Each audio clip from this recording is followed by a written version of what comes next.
Welcome to Snakes and Otters, a pointless discussion of eternal questions. Get ready, we're about to live in your head rent-free. Hello, Otterites. This is episode 116. I am Martin. And I'm Robert. And I'm Francis. And this is Code of Honor Week, gentlemen. Oh, yeah. This is Robert sitting in the captain's chair, and we are at the atrium of my grand palace. Yes, indeed. Very happy to be in Studio R. That's right, exactly. The ceiling fan, it makes it cool and... Yes, with the lovely view of the wooded back lot, which is always wonderful. Yes, very inspiring view. It's one of the things I like about the back lot here.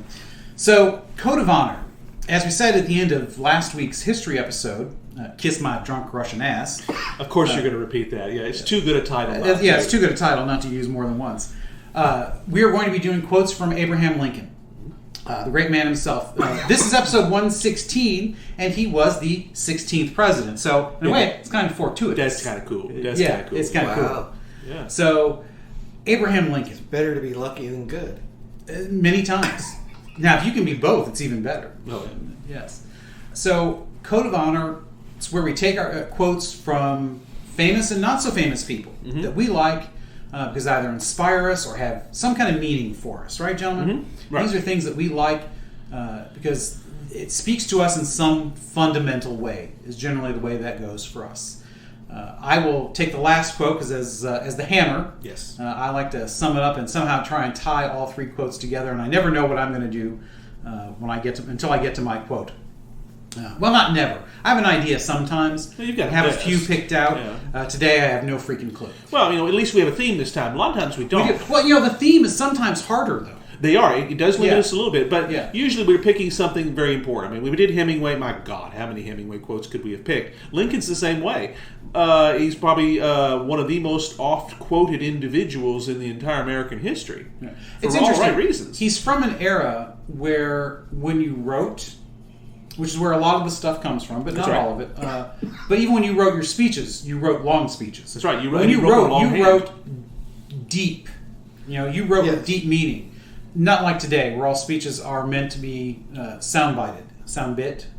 Yeah, chopped up into little pieces. Yeah. If you can get a 5-second quote out of your speech, then fantastic. That's what you want. This is an era when people, even their letter writing, was for a purpose usually. Exactly, and extremely verbose and extremely well crafted. Yes, and Lincoln was a master. And you didn't sit down and write a letter in an hour. You wrote a letter maybe over the span of days or even weeks. Because they were so long. These were precious things. This was the way to communicate. So you became a good writer in this era. Right. So and that's one of the reasons why there's so many quotes. And, this is at the end of, maybe not the end, but he's certainly probably the last president who's famous for these kinds of things. Teddy Roosevelt has some great quips. Which would be great sound bites in today's words. We could do a quotable Roosevelt very easily. Yeah. And again, talk about a writer, and he was voluminous and wrote. Right. So and Churchill's another one. There's there are many. Well, I'm talking about the U.S., but yes. Yeah. But again, those are from different way of going about things than modern politicians and thinkers. So since Francis had the lion's share, or the bear's share, shall we say? The bear's share. The bear's share of last week's episode, because it was on a subject both near and dear, as well as to his mind, as well as his heart, since he's been doing so much research on it for his upcoming novel. I think we shall go with Martin as our first quote. Bring it on, sir. All right. So this one's a little bit different for me. This Lincoln that I picked, you guys know, usually I use these quotes as a window into me, but this time I wanted to use the quote as a window into Lincoln and what there was about him that showed he really had this incredible character. Folksy wisdom, but also a wisdom that showed a real sense of right and wrong. Yes. And the quote is in a letter to Joseph Hooker.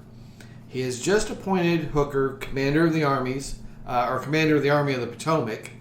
That's right before... That's 1863. Right before Chancellorsville, correct? Yeah, that's right. Yeah, so you're talking about, March, I think? April, something maybe? like that. Yeah, Chancellorsville's in May, so... Yes. Right, it's after Burnside's Fredericksburg, right? Yeah, which is December of the previous year. It's exactly that moment. It's the dismissal of Burnside, the appointment of Hooker. And he writes to Hooker, quote, "I have heard, in such a way as to believe it, of your recently saying that both the army and the government needed a dictator. Of course it was not for this, but in spite of it, that I have given you the command. Only those generals who gain successes can set up dictators. What I ask of you now is military success, and I will risk the dictatorship." So just, again, humor and wisdom and character. And at the same time, this same thing that Grant had, I think it's why they got along so well, is there's a faith in success. Yeah. We're not going to lose. Yes, I know it looks gloomy right now, but we must win, and we will win. And we will put this nation back together. And Hooker, this is your chance to do that. And I'll take the risk that there will be a dictatorship afterwards. Right. That's something no modern politician would ever... Right. Wouldn't even entertain, much less put into practice. Well, and he's not serious, of course. That's the beauty of it. Right. We all know that. Well, is he? I mean, he's taking a risk. I mean, what if Hooker is a big winner? Well, I mean, think of Mac. If he was very popular, if he had military success to go with his giant ego, easily he could have gone the dictator route. Yeah, I mean, maybe not easily, but I mean, if you want to figure that you could see doing that, he's one. He's somebody that they could have accumulated power in such a way that when the 1864 election comes along, if he wins, then what? He never gives up. Right. He declares martial law and stays in power until whenever. Right. I mean, there's always already martial law. There's already that possibility of, well, I'm going to suspend the election for next time, and Lincoln's willing to take those risks and say, no, it's going to be all right. And I just love this little window, again, into his character, his wisdom, that sense of humor. Again, he did have a really great one. He did. And we saw it at the museum, playing with the kids and the things that he would tell Mary. He always kind of could take the edges off of things with a laugh. Well, he never took himself so seriously to think he was any better than he was. Right. And that's the thing. That's crucial to his character. Yes. And that's his upbringing. That's a lot of that. He never thought he was better than anybody else. Well, it really is at the heart of everything he believed. He really was a disciple of the Declaration of Independence. Mm-hmm. He truly believed all men were created equal. He just thought that the Constitution betrayed that with slavery. Right. And he was really dedicated to that. Frederick Douglass, there's a quote in the book that I have of Lincoln quotes, because people were talking about Lincoln. And Douglass talked about that, about how he was so dedicated to that, and he truly was so dedicated that he felt like they were actually equals. Like he could have gone up and put his hand on his shoulder while they talked. Not that he did. He said, of course, I would never do that. Because of the respect he had for the institution. Yeah, not for because the office. Right, not because Frederick Douglass didn't think it was appropriate for him as a black man, just that, you don't do that to the president. There's a formality there. And that struck me very, very much, that he truly had that belief. Yeah. And I think that drives your quote from him. Anything to preserve the Union. Mm-hmm. Yeah. Because we'll deal with one crisis at a time. Yeah, he gets kind of criticized, there's that famous quote about, if I could preserve the Union by freeing no slaves, I would do that, and all this. But he knew that was first, because that's what really would free the slaves. Right. If you preserve the Union, then the slaves can be free. If you don't, it's all a disaster. Right. If you don't preserve the Union, the states that secede have almost all of the slaves, so you can't affect it anyways. Yeah. So he was very much a realist, and Frederick Douglass realized this as well. That's one of the other quotes, because he talked about the very same. He didn't talk about that particular quote, but I knew what he was referencing. He talked about how some people criticize Lincoln for that, but he understood that you can't do the one without the other. Yes. Preserving the Union is first. Yeah. That's what will lead us to freeing the slaves. Yeah. And Lincoln recognized early on, politically, it was not possible in 1861 to even voice that. But by the time 1863 comes on, you have to voice that. Right. And he knew you had to give greater meaning than just, well, we're defending, against what happened at Fort Sumter. Right. By the time you're standing up over those graves at Gettysburg, there has to be more. Right. Yeah, there has to be a reason for this to go on. And I love that you brought up Frederick Douglass. He might not have put his hand on Lincoln's shoulder, but he put his voice in Lincoln's ear. Yes, Lincoln he did. listened. Yes, because Lincoln was able to was able to basically come out as the abolitionist that he always was in his heart at the right time. Because in knowing that I've got the political clout to do this now, and more so, it must be done now. Otherwise, these men will have died in vain. To steal from the Gettysburg Address. And again, combining that eloquence of Douglass into his own abilities as a speaker and writer. Frederick Douglass, of course. Tremendous. Not Stephen Douglas, because he was a vile racist. No. Frederick Douglass. Like I said, I'm glad you brought up I've got a Douglass. biography I picked up of him, a recent one, picked up in softcover. I've got it down in the in the basement office. I have not started yet, but I'm really looking forward to it. Yes, I would love He's to do one of the truly greats. Yeah. He really is. And I think we're going to do an episode on him. I think he's on the schedule. And Good. I'm Good. looking He needs forward to to be. it. Yeah, very much so. He's a hero. Yeah, he absolutely needs to be one of those heroes. Forgotten yes. today, but an absolute hero. Right. He's often seen as a footnote, and he was not a footnote. No, he was a major player. A giant. Major player. So, Francis. My turn? I think so. Okay. I think so. All right, we did what we wanted to do with mine, I think. We could pick so many things. I mean, Lincoln. The Gettysburg Address alone is one of the greatest works of literature in the entire American corpus, and that's saying something. I'm not going to go with that. I kind of decided to go instead of with the things that are known and known well. I decided let's go back to a prophetic speech of his. This goes back to 1838. This is in Springfield, Illinois, and it becomes very, very famous because of what it would eventually talk about. And I'll give you the quote here. This is the short version of the quote. The quote is, "All the armies of Europe and Asia could not by force take a drink from the Ohio River or make a track on the Blue Ridge in the trial of 1,000 years.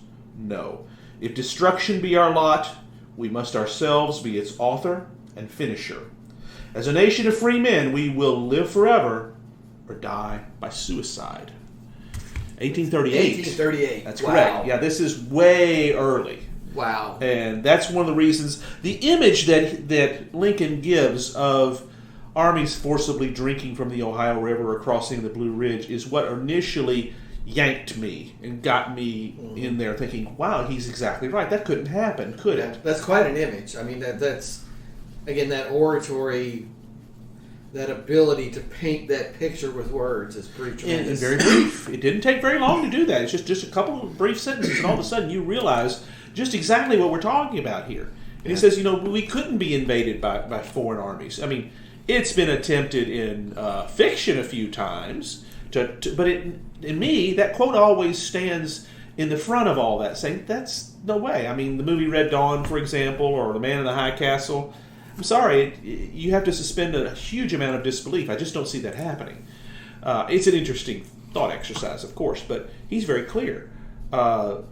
Our own downfall, whatever that is, will be our own, and we'll be doing it to ourselves. Mm-hmm. And of course, it almost happened. Right, 25 years later, it almost happened. Very, very close, yes. So it was kind of an amazing prophetic thing. Slavery's not in that. It's nothing about that. It's about the American character and the nature of who we are, the nation of free men. See, there's that little dig, that little tweak. And I think, I'm not about to speak that I know Lincoln's mind, but it's got that subtext, that undercurrent of, oh, by the way, wink, wink, shake, shake. We say we're free, but not all of us are. I think it's a nod, especially to the what the country is built on, and especially the American character, because especially early on, before so much of Western civilization became very much generic. I mean, civilization in the U.S. is not all that different from the U.K. and France and other countries anymore. But it was 150 years ago. We were seen It was then, that's for sure. Yeah. I mean, we were seen as backwoods buffoons in Europe. Right. And especially him. Yeah. Because But, he yeah. was a backwoodsman. Because he was, that's right, yeah. He wasn't a buffoon, but he was a backwoodsman. That's right. So, but that unique character is the strength of our country, which is one of the reasons why the invasion is so unlikely. Right. I mean, anything could happen, but Well, they would take the Martians coming. It's that sort of type of thing, the zombie apocalypse. Yeah, perhaps. exactly. But then again, that would be ourselves. Not necessarily. Could come from China. And they'd all get over here. I mean, somewhere else. Okay. Somewhere else. A disease that came from China that shut down the whole country? Oh, now that could never happen. Yeah, you're right. I don't know what I was thinking. Silliness. Let's not go to Camelot. It's a silly place. Stepped in that one like a wet cowhide, didn't we? Yeah, Robert just whoosh right in there with that one. That was Thank you. good. That was good. That was like good. the Centurion. That's right. That's right. But that unique character and outlook on life, especially 150 years ago, is so different from the countries that could potentially have been our enemies, because they were all either monarchies or not long removed from monarchies. And well, as a matter of fact, in 1838, this is 10 years before the revolutions in Europe that got rid of most of the monarchies. That's right. So you would have seen conscripted armies fighting for a king being sent to fight volunteer armies fighting for their country. That's a far different thing. That's right. In fact, Cornwallis himself says, this is a nation of rabble. Just shouldn't happen. Everything will change, and everything has changed. Right. Well, we are, I think the way I think I wasn't planning that, but I think that's a great way to differentiate the United States. Especially up to modern times, that's a different philosophical discussion, I think, but when we went to war for God and country. Other countries went to war for king or despot, and that's a major difference. Mm-hmm. Yeah. Even up until this time, I can't think of a case where that would not have been true, because even when Spain sails on England with the Spanish Armada, it is monarch against monarch, That's essentially. Right. Yeah. So even England doesn't fall out of that, even though they're a quasi parliamentary system. The monarch up to this point still had a little bit of power, not so much by 1838. But my point is, we are unique in that we fight for God and country, and that is different. Now today, that's probably more so the case in other places as well. If not God, then certainly for country. But it really is different. Yeah. Nationalism was a different animal here than it was in Europe. Well, there's some people say that there is a difference. There's a difference between patriotism and nationalism. Okay, yeah. Patriotism is being proud of your country. Mm-hmm. Nationalism is thinking your country is better than anybody else, period. Yeah. Now, you may believe that your country has the best opportunities and what have you, but there's a very big danger when you get to that, my country's better than yours, fundamentally on every level. Because I think most people, even us included, realize we're not the best at everything. We might believe that we are the best at the important things, and that's what most patriots probably would believe. No, but the idea of patriotism, if you were to speak to the France of Louis XIV, for example, they would not consider themselves patriots. They were better. They hated England. They hated the Germans. But that was different than nationalism in the sense, because when you it was personified at that time. But that was the beginning of the shift into taking it away from the personification and into the nationalization. Yeah, in the 30 Years' War. Yeah, that's around that time. That crucible is where a lot of things came out of it. Nationalism. I don't know that nationalism, the way we think of it today, really came out of that, but embryonically, because the monarchs are still very much important for the next 100 to 150 years after the 30 Years' War. And plus, you throw in the religion mix into that really muddies the waters too. Well, that's right, yeah. But again, they didn't see themselves as different from the state. Very famously, right. The state is me. Right. I am the state. That's right. The state is me. Our interests are the same. Exactly. And that's not the case in this country. And and of course, in all of Western Europe, and even now Eastern Europe, the people are the state. Right. That's the way it should be. Right. Yeah, Not that's bad, right. Matt. Not bad. Interesting. So, interesting. I like it. Read the end of that, because the end is the meat. That's That's where the right. money That's part of the right. quote Yes, is. exactly. As a nation of free men, we will live forever or die by suicide. See, and I think that's the first part of that. As a nation of free men. That's it. That's exactly it. That is the essential part. That's right. Because we are not beholden. That's an anti-feudalism reference, of course, but it's so much bigger than just that. Right. It is. Right, and you said it's a nod to, yes, slavery. That's right. But it's also the recognition that certainly far more than we are today, but an American is autonomous. Right. Well, we are a democracy, a republic, but versus a monarchy, which is still kind of in the DNA of Lincoln's generation to be anti-monarchical. Yes. I mean, Washington has a large stride. It's only 60 years after his death, mind you. So all that anti-monarchical Monarchism. thank you very much. All that's still very much who we are. Have some more bourbon. I think, speaking, maybe we should do that, because before we slide into yours, we got to take a bourbon break, don't we, gentlemen? Before you slur any more words, at least have an excuse for it. Well, that's right. I'm usually very good at pronouncing even the hardest of words. Yes, you are. Before we get there, though, I think Robert was trying to get Something's you burning. Yes. I think Robert was trying to get somewhere else, though, too. Well, Is that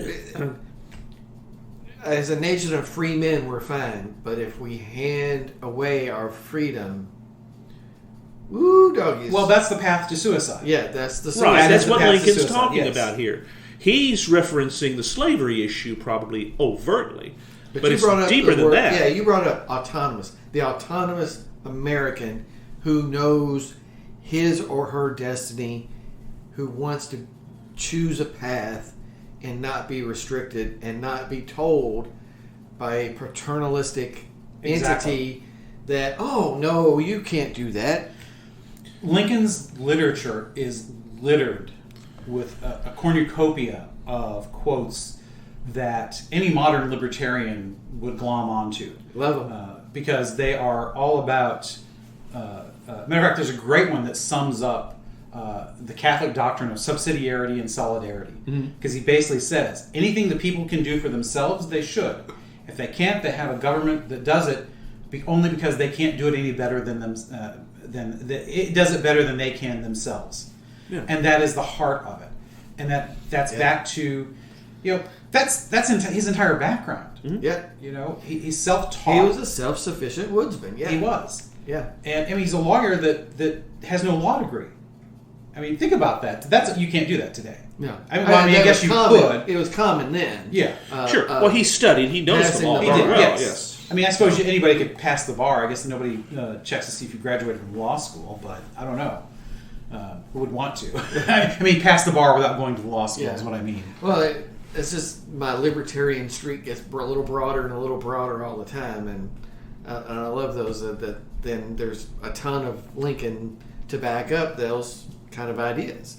So Absolute ton of it. Yeah. Ton of it. So, bourbon break. yes, thank you. Indeed. Thank you for letting me get that, squeeze that in. No, I think that was important. Thank you, because that's a good way. I think that was a great. We got to delineate that final thought, because we almost did get sidetracked, and that was my own fault. So, no, you were doing great, man. I love it. Go for it. Go ahead. So, all right. So I'll go first. So I am trying the Four Roses that my brethren here tried last time, and honestly, this isn't even quite as smooth as the Jim Beam Black that I tried last time. Not in my opinion. There's a bit more flavor, though. I think the flavor is a little bit stronger, but not in a bad way.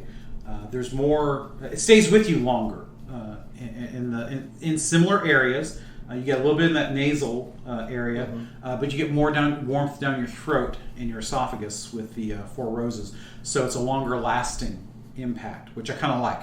I like it very much for that. The Jim Beam doesn't last nearly as long on your palate. which is not a bad thing because, like I said, that's incredibly smooth. Mm-hmm. I really do like that. But this small batch Four Roses is really good. This is a step above the regular Four Roses. It really is. Yeah, that's what I'm drinking. Yeah, it's got a smoothness to it that I really like that. It doesn't linger, and that's a good thing in this case. Say it doesn't or does? It doesn't. No, I think it has a little bit of a linger, but not a major one. Yeah, well, teensy. It's subtle enough to be good. Like I said, you get a little bit down your throat, but it's not like an Angel's Envy where 5 minutes later it suddenly explodes in your gullet. It's like, oh wow, look at that. Well, maybe not 5 minutes, but you know what I mean. Yes, momentarily delay. Well, I'm taking the opposite route. I switched to your Robert, your Jim Beam Black Label here, and I have to say, after you sung its praises, I'm a touch disappointed. What? Oh, really? Yes. Really? I do find it a little rougher around the edges. Interesting. Not quite as complex a flavor. I agree with you there. It's not quite as complex. I didn't think it was rough though. I mean, I haven't tried it yet, so I'm just not getting a ton here. It's just kind of maybe it's the aging. The aging is maybe just a touch overwhelming for it, and it's giving it a little bit of roughness, a little bit. It stays longer on the tongue. The chew is not as smooth. Interesting. The difference in the way that comes off between the two of us. I guess I'll have to try it next time and try to break the tie. Well, he's not saying it's bad. No. Well, we'll go. If they were both sitting on a shelf, I would grab Four Roses for sure. Oh yeah. But it's just a little too woodsy. Without maybe because any my sweetness. expectations were so low. Yeah, I enjoyed it more, and I'm I not raised sure, the bar for you. I'm not sure I'm going to take his opinion here. Well, because his taste buds are always ruined by soft drinks. Well, so are mine. I've just been giving him grief about that for 4 episodes. Yeah, at least. Stop drinking soft drinks so much, and more than that, because last time we were at Studio M's where that started. So that's like 8 episodes. No, the page. Now look, he does drink his bourbon neat. Mm-hmm. Thank you. So yes. So he is getting the whole deal, and I am doing this one neat. Whereas I did the Four Roses with a little ice. Well, see, now I did that with a little bit of ice, and I think that does make a difference. It does. Because you get the when you chill bourbon, it is a different taste. It is different. And when you start getting the ice melting, some bourbon, a splash of water makes it better. Really, really brings it out. And maybe that is the difference. It could be the difference. It's not an objective equal apples to oranges because I did not go get more ice. For the Jim Beam Black. Right. But I had some ice for the Four Roses, and I think it complements it very well. It allows a lot of flavor to come, a lot of the complexity comes out with the mix of water. I'm willing to bet that you put a little bit of ice in there and let it sit for a minute. It's going to be very similar profiles. You'll have a different experience. Yes. I think that's very true. Because it is a close enough profile to the Four Roses. I get where you feel like they're similar. Yeah, it's close enough. It's different. It's distinct, but it's got similar approaches. Maybe would be a good way to put it. In the way you experience it, at least to me. Yeah, I'm certainly no expert. But. Yeah, the blenders they were probably trying to achieve some very similar things here. Yeah, which I'm fascinated now after experiencing all these bourbons. Fascinated with all the different. Tastes and locations that you in your gullet, in your mouth, your nose, everywhere that you experience the bourbon. That is just fascinating to me. Bardstown in September. Yes, is the big bourbon fest. What weekend is that? It's like the 16th through the 19th, something like that. And it is supposed to be 30 distilleries or something. Oh my goodness! 2 city blocks of bourbon. Are they doing a assembly day this year? Yes. It's that weekend, isn't it? 3rd weekend in September. No, it's 4th. Crap! I'm preaching that weekend. Well, that's fine. That means I can do the bourbon experience. So we might have to do a Snakes and Otters road trip. Yes. We might have to recruit a designated driver to get us there. Well, that's true. That's true. Indeed. So we might start asking for volunteers. Yes. Amongst our driving age progeny. Yes. Or wives. Driving age, but not drinking age. That seems like that's quite the sweet spot there. Yeah, I don't have one that's driving age but not drinking age. I only have one spawn that drives but doesn't care for bourbon. The eldest spawn, she likes bourbon. But we'll see. We'll have to figure that out. Yes, we may have to see if we can work this out to head down to Bardstown for the fest. All right. I think I'm done yapping about bourbon. All right. So, Francis, did you have anything else you wanted to add? No, sir. I don't think you need to get your quote. We need to hear it. All right. So, I'm pulling my quote from Abraham Lincoln, Quotes, Quips, and Speeches by Gordon Leidner, the editor. And we got this in our trip to Springfield, our road trip to Springfield a couple of months ago. Mm-hmm. And it's published by Cumberland House. It's really good. I wouldn't say they're short quotes because a lot of Lincoln's quotes just are not short. Right. Yes. They had a more verbose way of speaking. Well, everything. He had a lot of setup and then payoff. Exactly. For the quips and the points he was trying to make. Again, this one to Joe Hooker was that way. I mean, there are some really good short ones too. The one that I almost chose is only 6 words. But it's a great one. And another great short one is don't believe everything you read on the internet. Exactly. That's Lincoln said that. Yes, he did. Yes. I would have chosen that, but everybody's done that one to death now. Yeah, so. I mean, that is the thing. If you look up Lincoln quotes on the internet, there's so many. It's like, I'm not sure I trust that he really said all these things. Exactly. It's like, this is making him look like, Moses and Hammurabi and everybody all rolled into one. Exactly. All right, so I don't have a source for this unless there's... Oh, wait, maybe I do. Let's see. 27. Because you guys have been kind enough to give the sources of your quotes, and I want to try and do the same. So this is quote number 17. This is from Collected Works of Lincoln by somebody named Basler. So that didn't really help, did it? No. So... It is as much the duty of government to render prompt justice against itself in favor of citizens as it is to administer the same between private individuals. Now, I really like this for a lot of reasons. That sounds a lot like something he would have said in a courtroom. Right. It does. As an attorney. But the interesting thing about it, though, because it's talking about the government as if he were suing the government, maybe if that's the case. But I like the way he structured this because we all have a little bit of libertarian tendencies, not nearly as much as Martin for Francis and I, but we do all agree that the government that governs best governs least. We've heard that before. Yes, and we're talking about the national level. Obviously, the lower the level you can do it, the better. And if I can do it, then I should. If I can't, then even though I hate it, I got an HOA, then they should do it. That sort of thing. But the fact that he talks about justice and how the government should render prompt justice against itself in favor of citizens. This is so key. Yep. This is also a uniquely American concept. Yep.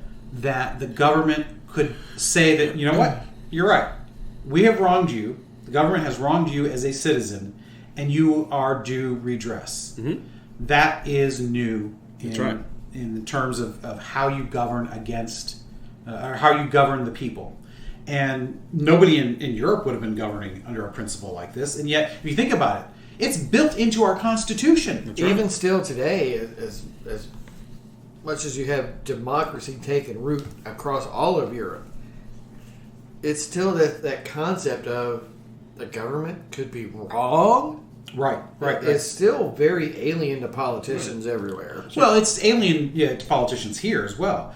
You have to get permission to sue the government from the government. Yeah. Which I kind of understand because there'd be so many nuisance lawsuits. But I think Lincoln would look at that and say, well, that's stupid. Yeah.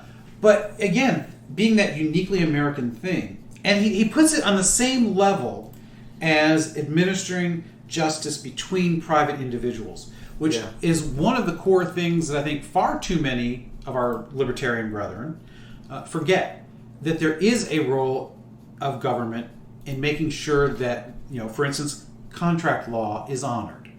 Yeah. That's important. You have to have a government to do that. That's right. Because otherwise, it truly is anything goes. It's a Wild West. And that's just a minor bit of it. So the government needs to practice justice. Martin against Francis, Francis against Robert, Robert against the two of you, as well as all of us against the government. And in favor, he seems to be saying, in favor of the citizens before itself. So that, in a way, this is kind of a Catholic principle of how we treat canon law. Mm-hmm. Canon law is for the salvation of souls. That's right. And it should be applied always this way. Mercies are to be multiplied, and penalties are to be minimized. My former pastor, number 2 canon lawyer in the diocese for a number of years, that's the way he always approached law. And I think that's a great way to put it. Government should approach it the same way, if at all possible. How that works in practice, I don't know. What's the philosophical underpinning behind the law? And that's where you have to start. And you always have to go back to that when things don't fit nice and neat, because they so often don't. Right. Well, that's the reason why you have a lawsuit, is because something doesn't fit nice and neat, usually. And this, I think, ties back to everything we've been talking about. All men are created equal. Mm-hmm. Not only that, all men are created equal before the government. In other words, the people are more important than the government. Right. And I think that's what the intent of this is to say. And it goes back to, I really think it does speak to everything we've talked about. He's willing to take risks, as Martin said, in favor of preserving the Union. But why? Because the Union is so important. Because all men are created equal. This unique American experiment is so important because it is unique. And I believe it was in the Gettysburg Address that it said, I know where you're going.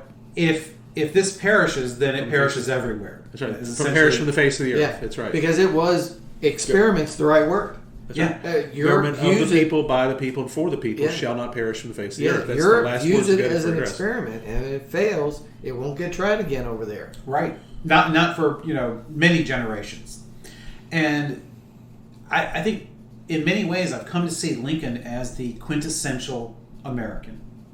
Yes. I used to think that that's terrific. He is. People used to say, "Well, I don't know. I think Washington's greater." Others would say, "I think Lincoln's greater." I used to be in the Washington camp, and I may be moving slightly more towards the Lincoln camp. I don't think you have America as it is without either one. I've been in the Lincoln camp for many years. Yes, and I still think it's hard to choose which one is the greatest American, because on the one hand, Washington forged the country, but Lincoln preserved it. And in so doing, transformed it in many ways. Yes, very much so. Because he literally transformed it from the United States are to the United States is. Mm-hmm. Yeah. And so, that was a very transformative thing. But even so, at the heart of all that, all men are created equal. Mm-hmm. It really, that just struck me so much in all the reading. They were words before Lincoln. They were words before Lincoln, but, But to him, there were no truer words. That's right, exactly. He made them real. Yes. With no exceptions. Yes, exactly. And that's the key thing, no exceptions. That's right. He really thought that. He really thought that all men are created equal.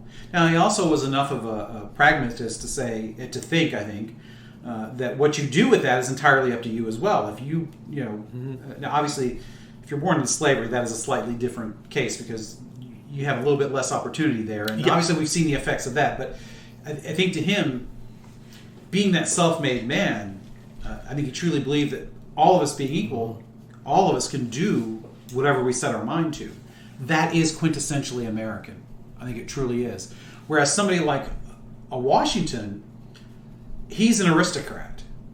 I don't know that he would have believed that same level of all men are created equal.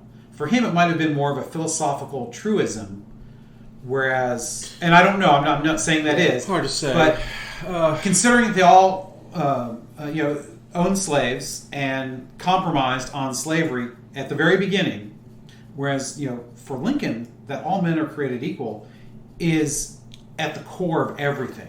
It had to be an absolute. Right. And for him, it's either absolutely true or absolutely not true. and that's what he fought for. Yeah. I mean, Washington writes the check and Lincoln cashes it. Oh, that's a great way to put it, Mark. Very good. You know, That's I'm excellent. still very much I'm still very much a Washington guy because he walked away. Yes. Because And he put more on the line. he didn't have to. There was He could have been king. There was no precedent for a guy with that much power saying, "Well, okay, I'm done. Yep. Here you go. Going back to the farm. Yeah, I'm going back." Cincinnati. Yeah. That's the only other That precedent was I the can only, think of. and that's why they called it the Society of the Cincinnati. That's right. At that time, he walked away. To me, that's the greatest achievement. I mean, I sound like I'm exaggerating this way too much, but it's one of the greatest achievements in human history. We take He it for walked granted away. today because it is so common, and now it's law. Yeah. It's because somebody Yeah, abused but it. again, you set him up against Vladimir Putin, who will not walk away. You know, this is why Right. Washington's so. But he wrote the check, Lincoln cashes it, and they're inseparable. They are what America's about. And They really are. They both had the good sense of being born in February too, because that way we have a President's Day. We have a holiday. Yes, only one instead of two, but Right, but okay. Well, you know, plus Reagan's a February. Well, that's true. right. That's right. Great presidents are apparently born in February. There you go. Right. So, yeah, I don't know that I definitely fall on the Lincoln is better as a great American. Now, who is more important? Now, and there's also different. Now, who's more important to the country?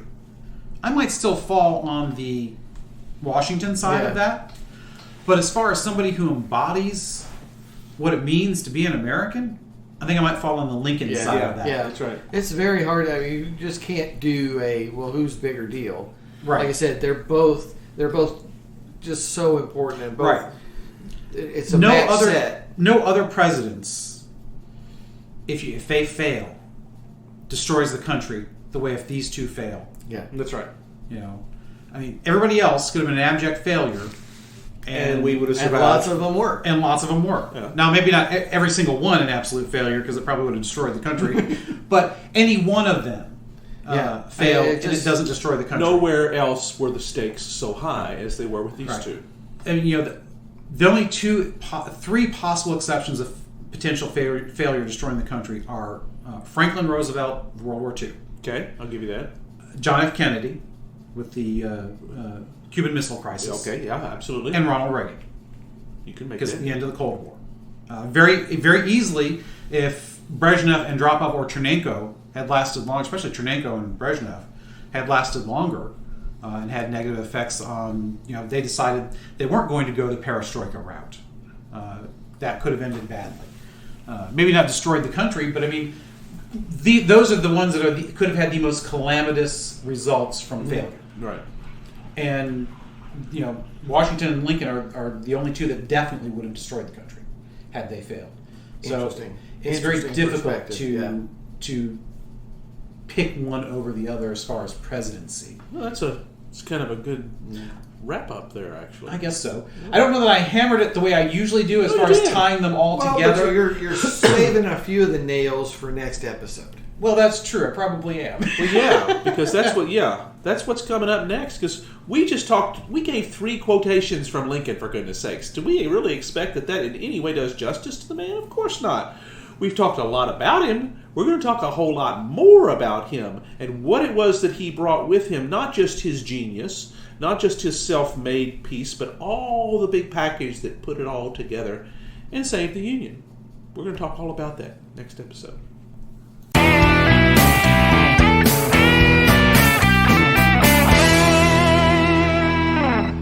Hope you enjoyed another pointless discussion of eternal questions. Remember, new episodes published every Friday at noon Eastern. Spread the word. We're on all the major podcast platforms. And leave us a comment or review because that helps others find us. We're on Instagram, Twitter, as well as our website, snakesandotters.com. I'm Martin. And I'm Robert. And I'm Francis. Join us next week, same snake time, same otter channel.